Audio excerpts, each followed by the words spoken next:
thought out. So instead of just saying the first thing that comes to you, thinking out your answer and making sure that it makes sense. Alright, we are going to watch a short video about what critical thinking is, and we'll talk about some key ideas after the video. We'll start at about 20 seconds, skip over the intro. I'm Fair-Minded Fran. I'm good at thinking. I'm good because I practice. I will show you how. When I am confused, I ask questions. I try to be clear. When something doesn't make sense to me, I ask questions. I try to figure things out. I think for myself. I don't ask anyone to think for me. I wrote this little book to help you get better at thinking too. I have put a powerful idea on every page to help you be a better thinker. To be good at thinking, you have to 1. Decide that you want to be good at thinking. 2. Practice using the ideas in this book every day. Critical thinkers think about their thinking. They look for problems in their thinking. They practice thinking just like players practice basketball or baseball. I hope you decide to be a critical thinker. If you do, you will learn a lot and enjoy it too. Good luck, Fair-Minded Fran. Alright, so some key points from that video, second graders, are to always ask questions. Okay, it's a great way to be a critical thinker, is asking questions and then thinking about the answers to those questions, or investigating further to find out the answers. Also, to always think for yourself. Don't expect someone else to think for you. Make sure that you think for yourself. So you have to decide to be a good thinker and also practice thinking. Alright, how are we going to practice being critical thinkers in second grade? Well, we are going to do lots of observing and then drawing conclusions from those observations.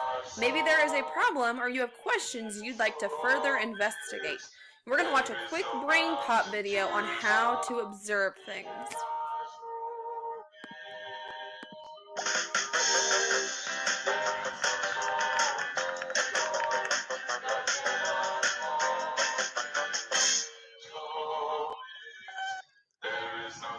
Check it out! They're frog eggs. I'm going to observe them and watch how they grow. How do you observe? When you observe, you pay close attention to something. To observe, you can use the 5 senses. You can use your eyes to see the color, shape, and size of something, and to look closely at all of its parts. You can use your nose to smell and compare it to other smells that you know.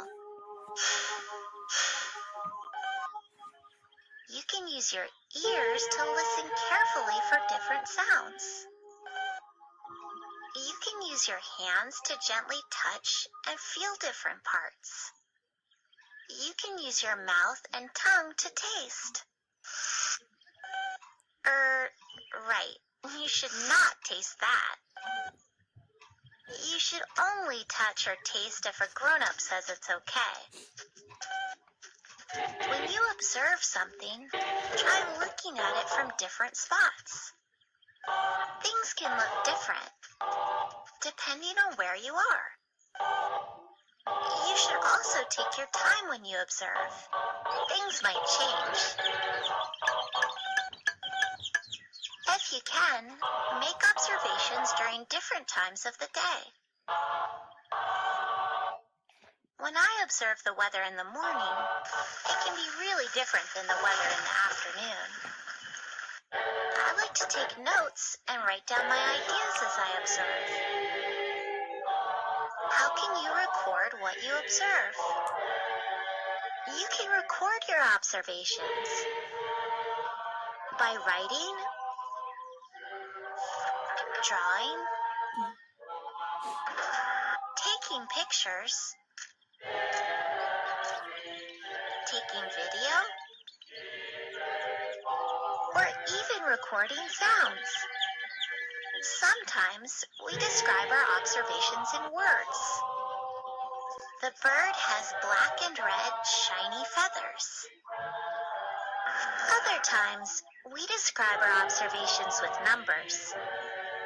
The bird laid 3 eggs and 2 hatched today. It's helpful to record your observations in a chart, calendar, or other graphic organizer. What tools can you use to observe? Right. A magnifying glass is a tool that helps you look at things up close. A microscope helps you see things even more closely. A ruler or tape measure helps you measure how tall or wide something is. A scale tells you how much something weighs, and a balance helps you compare different objects. A thermometer tells you how hot or cold something is. A clock or stopwatch can help you time how long something takes. You can also use computers to record, organize, and print out your observations. What can you learn from making observations? Observations help us understand how things work and how they change. When you observe these frog eggs, you learn how tadpoles hatch, grow legs, and slowly change into frogs. You can use observations to predict what might happen or answer questions. Sometimes when I make observations, I come up with questions. I wonder, what do tadpoles eat? How do they breathe underwater? Sometimes my questions lead me to investigate or explore to find answers. What's that for? You want to take a closer look at the tadpoles? I don't think you'll fit in a tank, Moby.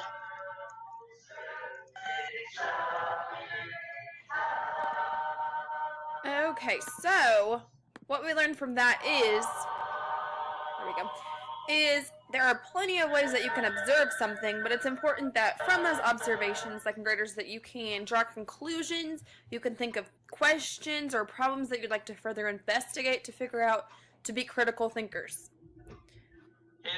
Alright, another way that you can be a critical thinker, always be comparing and contrasting things. So how are these dogs similar? How are they different? Making a list of ways that things are similar and how they are different is a great way to be a critical thinker. And you could be comparing and contrasting anything. Another way is to retell a story in your own words. So instead of reading it word for word on the back of a book or anything like that, you can retell the story in your own words, also telling how a story relates to your own life. So it's good to be a critical thinker. Think of how you can take that story and relate it to you. Alright, another way is to learn cooperatively, which means working together to learn. An example is reading stories together and sharing your opinion on the story. Be aware that some other people may not agree with your opinion, but learn how to say so in a positive manner. How can I say this without hurting their feelings? So if you're sharing your opinion about something, make sure you think about how you can say that without hurting someone's feelings. If you don't agree with them, that's fine, but just make sure that you learn how to tell them in a positive way, instead of having an argument. That's not being a critical thinker. Alright, another thing is while reading a book, whether it's with me or on your own, stop before you get to the ending and come up with your own ending. This is a great way to be a critical thinker because you will have to take what you've learned from the story and creatively think about what could be a great ending.